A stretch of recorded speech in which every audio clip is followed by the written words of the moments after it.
Bem-vindo ao Podcarro Drops. Tudo o que você precisa saber sobre carro em 30 minutos. Hoje, com Rodrigo Tavares. Olá e seja muito bem-vindo e bem-vindo ao Podcarro. Eu sou o Rodrigo. E no programa de hoje não se trata do seu podcarro comum, nós estamos no Podcarro Drops. Esse segmento é bem mais curto, a gente só tem 30 minutos para falar com você assuntos relacionados ao automóvel de maneira mais light, mais pessoal, puxado mais para o sensorial, a forma como o automóvel mexe com o ser humano, deixando um pouco de lado a questão do noticioso, do factual, e se atentando às sensações do automóvel. Eu sou Rodrigo Tavares, eu sou jornalista, e eu sigo com esse programa desde 2019, e ingressando agora na carreira de jornalista automotivo, a gente passa a ter uma percepção um pouco diferente sobre o automóvel. Para quem não me conhece, pode me seguir também no Twitter, no @THERTLima. Não se esqueça também de seguir o Podcarro nas redes sociais, no @Podcarro, em absolutamente tudo que é rede social possível. Pelo programa de hoje ser uma coisa bem mais curta, nós temos que ir direto ao ponto, e o título é bastante específico. Esse título é um reaproveitamento para marcar o retorno do Drops à grade do programa. O último episódio foi em maio de 2022, então muita coisa aconteceu nesses últimos meses, nesses últimos anos. E o Drops de hoje é para falar sobre a forma como um automóvel pode mexer com alguém. E especificamente, esse alguém sou eu. E eu tô falando do bom, do mal e do Monza. O Monza em questão é um Chevrolet Monza 1992, fabricado em 91. A gasolina 2.0, né, câmbio manual, e um espectro bastante idoso em sua concepção. E eu vou explicar o porquê, sem apelar para o lado etarista, porque absolutamente ninguém precisa disso. Ele não é meu primeiro carro. Eu, desde 2018, tenho um Volkswagen Gol 1995, CHT originalmente 1.0, mas todo mundo sabe, eu fiz um kit stroker no carro, ele tá mais potente, ele tá mais ágil, e modifiquei a meu gosto. Já fiz um programa, um Drops falando dele, inclusive foi tema até do meu TCC, do meu trabalho de conclusão de curso como jornalista, e recentemente a rotina tem me impedido de usar o carro a contento, de usar o carro diariamente como eu usava para ir para a faculdade, fazer pequenas incursões pelo bairro, às vezes viajar com os amigos, e ficou cada vez mais difícil justificar aquela aura de amor ao volante que o Gol proporcionava. Como assim? Quando você muda a sua rotina, seja por questões de família, trabalho, relações pessoais ou o que for, algumas coisas ficam para trás. E o carro, às vezes, pode sofrer com isso. Eu, por exemplo, como trabalho de casa, dificilmente uso o carro todos os dias. Às vezes, coisas comuns podem ser resolvidas pela internet, até mesmo compras, então o carro acaba caindo em desuso às vezes.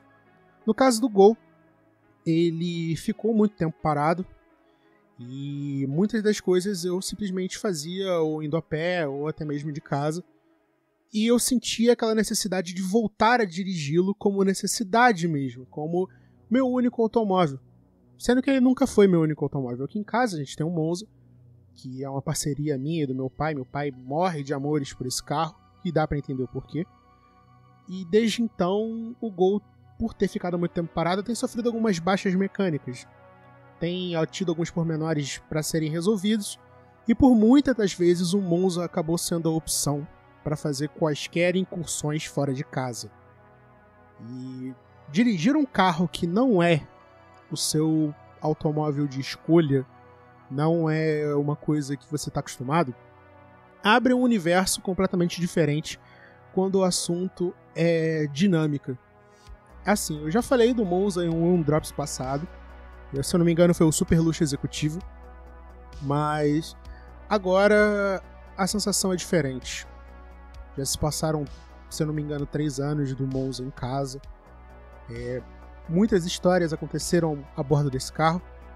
E então faria sentido eu recapitular e fazer uma nova interpretação de como esse carro faz eu me sentir.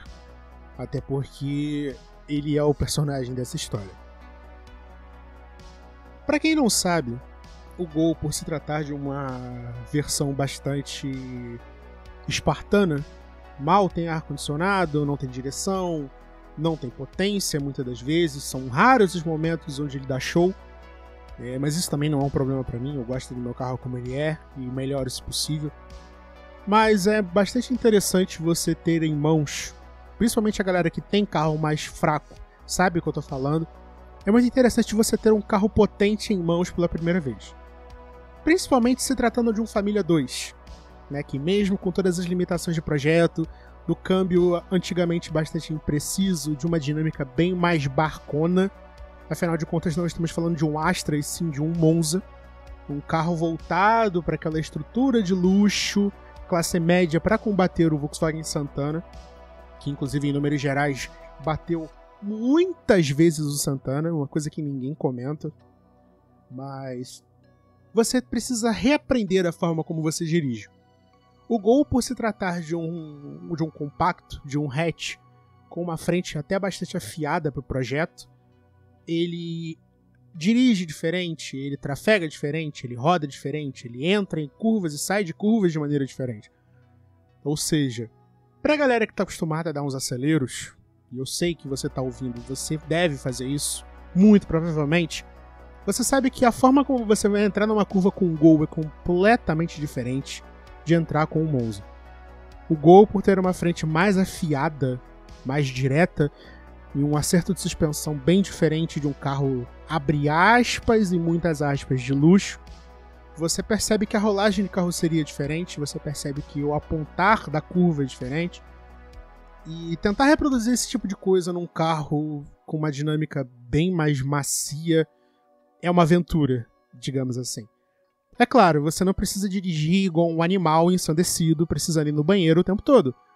Mas é importante saber que isso também é um aprendizado.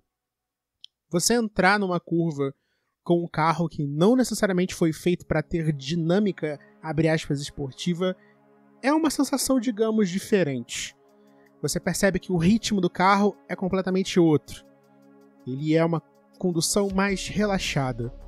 Mas isso também, de novo, para quem vê os dois carros em perfil, sabe que são estruturas completamente diferentes. Muito provavelmente a foto que ilustra a versão do YouTube desse programa é o Monza.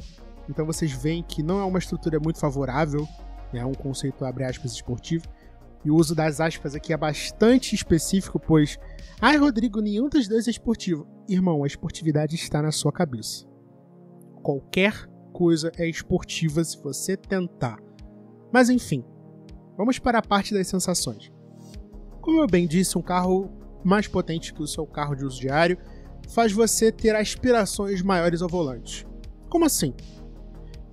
Realizar uma ultrapassagem com um motor 1.2, ainda que com caixa de 1.0 e um pouco mais de fôlego, é bem diferente de um motor 2.0 com uma caixa um pouco longa. Então você tem menos esforço na hora de fazer quaisquer acelerações. Você percebe que o carro se maneja de maneira diferente quando você precisa estacioná-lo. E no Monza isso é uma coisa bastante desafiadora, digamos assim, porque é um carro que você não enxerga muito bem a frente e tampouco a traseira. A não ser que você seja alto ou então tenha um hábito de dirigir carros de tamanho titânico por esporte ou por bastante prática. O que com certeza não é o meu caso.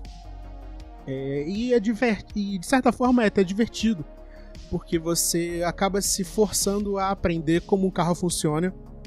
E pra mim, por exemplo, que gosto muito de entender dinâmica, pormenores, mecânica de carros 1000, é deveras interessante.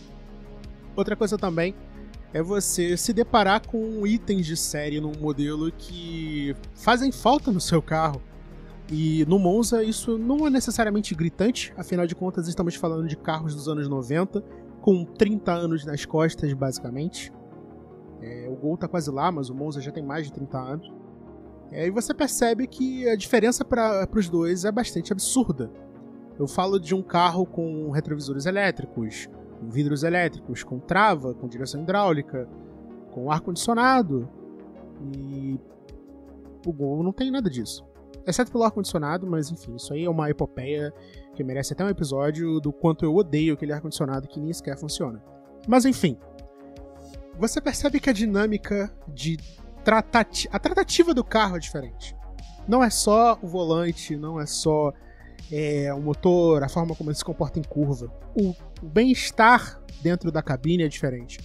A qualidade dos materiais é diferente. O tecido do Gol não se compara ao veludo da GM dessa época. Em compensação, a qualidade dos acabamentos da Volkswagen é melhor. Apesar do oceano de plástico, você não precisa lidar com a fibra esfarelante dos GM dos anos 90. Principalmente Opala e Monza. A galera que tem sabe do que eu tô falando. Que esses forros de porta são um porre de refazer. Inclusive, se você conhece alguém que refaz forro de porta de Monza, pelo amor de Deus, entre em contato comigo no @THERTLima, ou então comenta aqui nos comentários, ou vai no Instagram, ou então manda uma carta, mas me fala que eu preciso refazer o forro da minha porta do motorista. De qualquer forma, você está num carro de acabamento superior, apesar dos pesares. Os bancos, apesar de finos, são macios. A leveza da direção é bem desmultiplicada se comparada à direção queixo duro do seu outro carro, mesmo sabendo que o outro tem um volante esportivo de diâmetro menor que facilitaria as manobras. É claro, isso só se mostra útil em movimento, pois qualquer baliza que você tiver que fazer vai ser um inferno. Mas ainda não explica exatamente o porquê que o Monza seria tão diferente assim. Pra quem me acompanha no Twitter, eu imagino que a galera que ouve esse programa faça isso, se não for uma boa sugestão, sabe que eu tenho um certo apreço por carros dos anos 90, justamente por ser uma coisa que eu convivi muito enquanto eu era mais novo. E nomes como Tempra Ouro 16 válvulas, Chevrolet Monza, Volkswagen Santana, Ford Versalles, são coisas que me chamam a atenção porque são verdadeiros retratos de uma época onde a classe média podia sonhar com modelos, abre aspas, de luxo. É diferente de hoje em dia você, por exemplo, fazer uma lista de 10 10 sedãs mais vendidos do Brasil, e você vê que lá no finalzinho da lista, sempre nos 10 últimos, está lá um BMW 320. Para muitas famílias isso ainda é uma realidade distante, ainda mais se você comparar esse número com a crescente onda de SUVs que tem aumentado cada vez mais a cada ano e os sedãs vão ficando para escanteio. Então, ter a oportunidade de dirigir um sedã antigo, principalmente dos anos 90, onde começava-se a ter aquelas aspirações tecnológicas de injeção eletrônica, computador de bordo, travas elétricas, trio elétrico, teto solar para quem podia, é uma sensação nova. Até mesmo o CD player num carro era comemorável. No caso aqui, toca-fitas, né? No caso do Monza é até um pouco bizarro, porque ele já é o final das antenas elétricas, mas ainda tinha o seu charme, principalmente do público, porque são veículos destinados a um público mais velho. É muito difícil você ver uma pessoa abaixo de 30 anos com um Monza em casa. Eu me enquadro nessa infinitamente pequena estatística. E posso dizer que adoro. Mas é uma maneira diferente de enxergar o mundo. Aí vai vir alguém e falar: ah, Rodrigo, seu coração bate diferente no Chevrolet. Cara, depende. Não é necessariamente o velho clichê da propaganda no silêncio de um Chevrolet e tal. Mas é silencioso, é diferente. Isso não necessariamente coloca o Monza num patamar inalcançável pelo Gol, mas é diferente, é agradável. E é uma coisa que eu até conversava isso com um dos membros do programa recentemente, inclusive Flávio Domingos, forte abraço, meu co-apresentador do programa Pode Carro a Diesel e do documento Pode Carro também. Inclusive, nosso último programa foi sobre a história da Kombi, está imperdível, tá super engraçado, eu recomendo que vocês escutem. E parece que as pessoas se perdem no conceito do quão bem um carro pode te fazer, ao invés de ser extremamente potente, extremamente bonito, e não necessariamente ser um carro com a intenção e obrigação de levantar o seu ego de maneira que as pessoas sintam inveja de você. É um reflexo social, é óbvio. As pessoas hoje em dia disputam umas com as outras por atenção, afinal de contas as redes sociais são feitas baseadas nisso. Mas a comunidade automotiva acabou se perdendo justamente nisso. As pessoas esqueceram que o automóvel Antes de ser uma experiência do social, do coletivo, é uma experiência privada. É uma experiência pessoal. É claro, quem tem o carro mais potente vai dar o seu show, vai se sentir melhor, mas não necessariamente isso é uma coisa que determina o carro como melhor. Recentemente, um dos tweets que eu fiz, eu dizia justamente sobre o Monza que o melhor carro do mundo é aquele que te faz sorrir. E isso não se restringe ao velho sedã da GM. Isso se restringe ao carro que você tiver em mãos.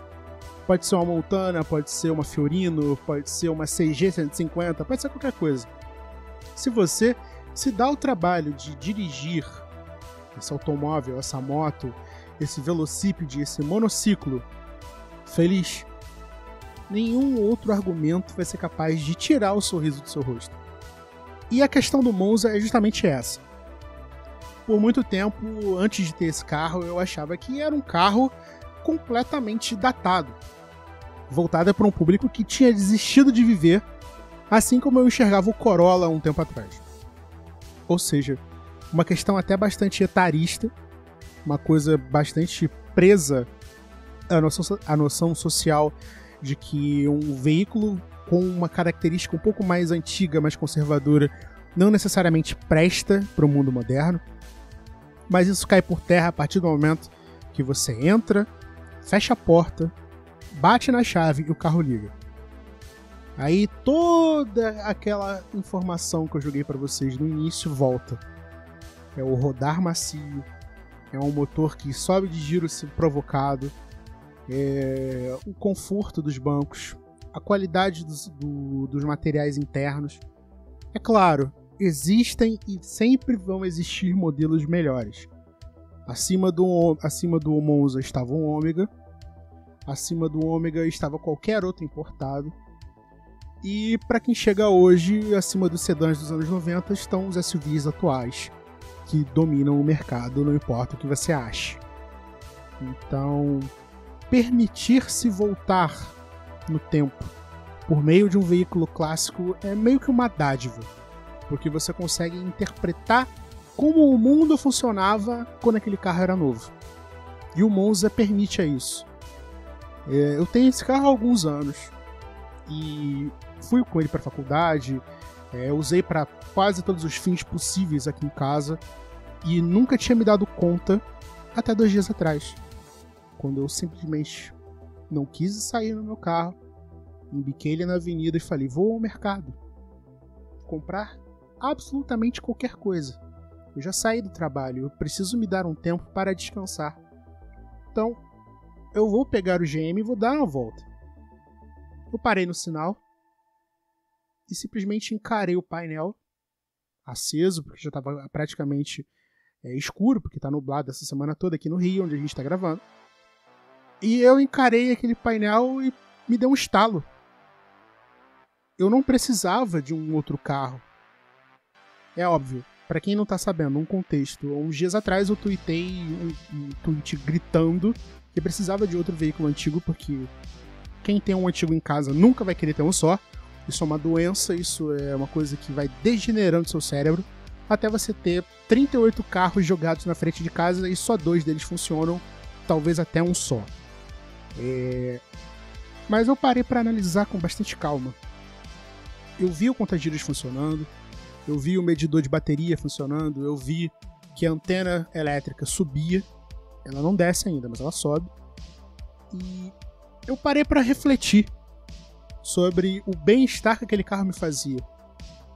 Eu simplesmente desliguei dos meus problemas, desliguei daquela necessidade de dirigir esportivamente com o Gol, mesmo que você não queira, te exige, por causa do escape, por causa do motor um pouco mais arisco, por causa da frente que aponta, então dá vontade de entrar na curva como se você tivesse que provocar a roda traseira levantar do asfalto.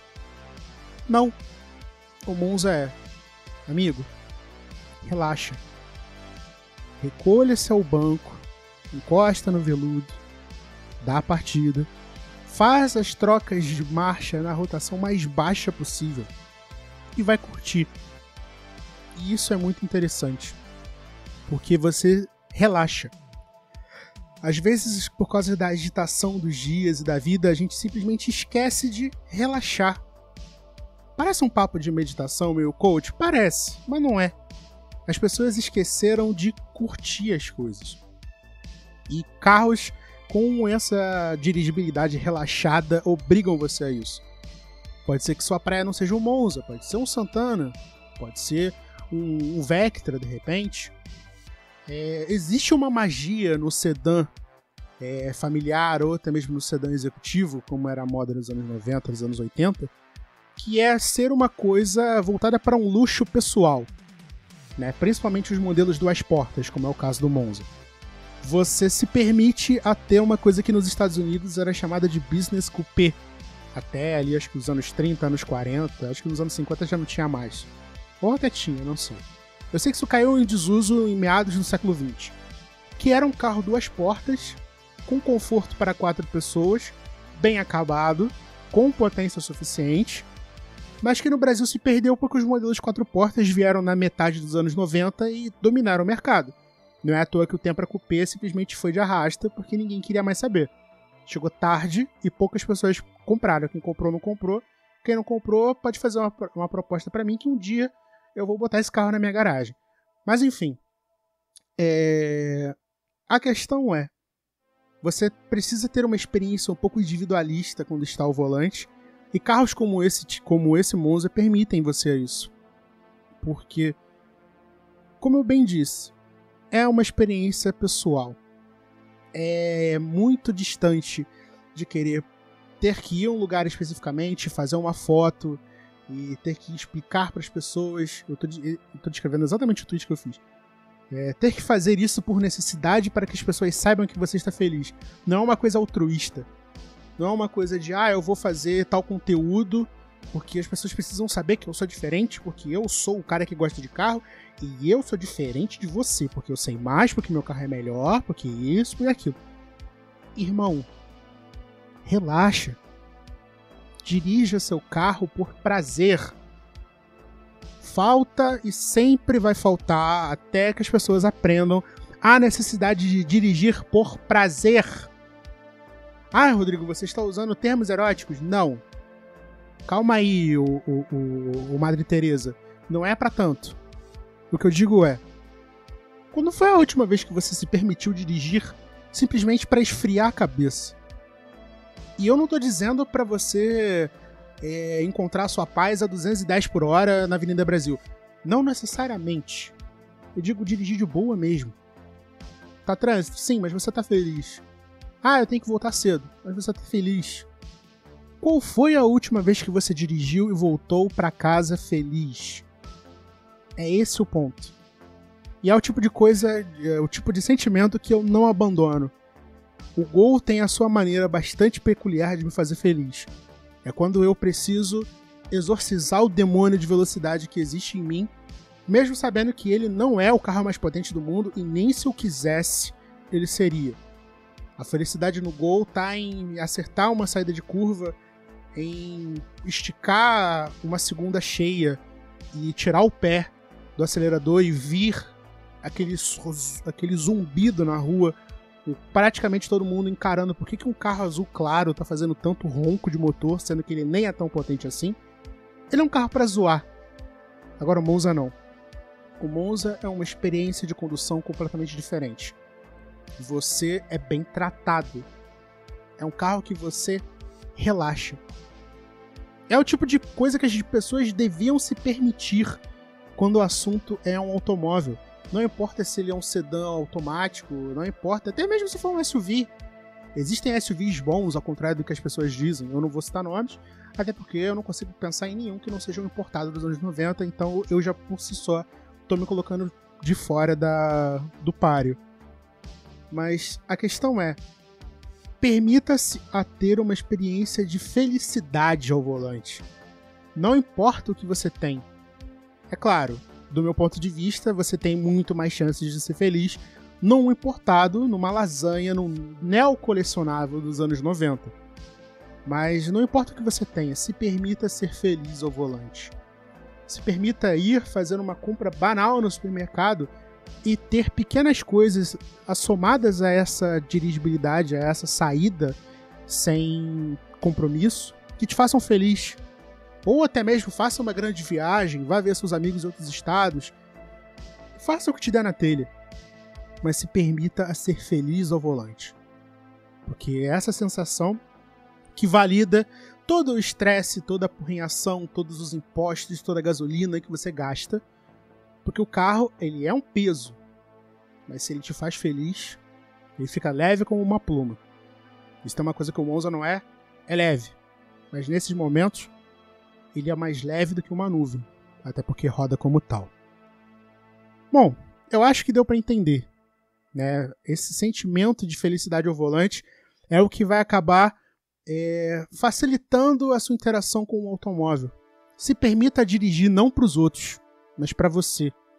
Se permita a sorrir, a deixar um carro te fazer sorrir enquanto você está dirigindo. Eu acho que não tem sensação nenhuma no mundo em termos de carro que valide mais a experiência de você ter se estressado e gasto uma grana para tirar a habilitação do que você voltar para casa feliz porque está dirigindo. Então, é uma sensação assim que, se você puder ter, vá atrás, porque vale super a pena. Bom, esse é o Drops. Esse é o Podcarro de apenas 30 minutos, onde a gente fala de sensações atrás do volante, de coisas que evocam a sua memória, que fazem você se sentir bem por pensar, por gastar o seu tempo e a sua energia falando, agindo e pensando sobre carro. Tá certo? Eu espero encontrar vocês no sábado que vem. Teremos um programa específico falando sobre a nossa visão, a minha e a do meu outro amigo Maurício Campelo, sobre o mundo do jornalismo automotivo, como isso mudou as nossas vidas, como isso tem influenciado a nossa maneira de enxergar o mundo a partir de agora, que nós começamos nossa carreira recentemente, e a gente quer dividir isso com vocês. Então a gente se encontra no próximo sábado com mais factual, com mais informação, com os nossos achismos, com as nossas puxadas de orelha. Afinal de contas, a sua revista eletrônica automotiva semanal é assim, e você nos encontra e dá sugestões no @podcarro em tudo que é lugar. Um forte abraço e até semana que vem com mais um Podcarro. Tchau, tchau. Você acabou de ouvir Podcarro Drops, um quadro do Podcarro, seu podcast automotivo de baixo orçamento, disponível sempre no seu agregador de podcasts favorito.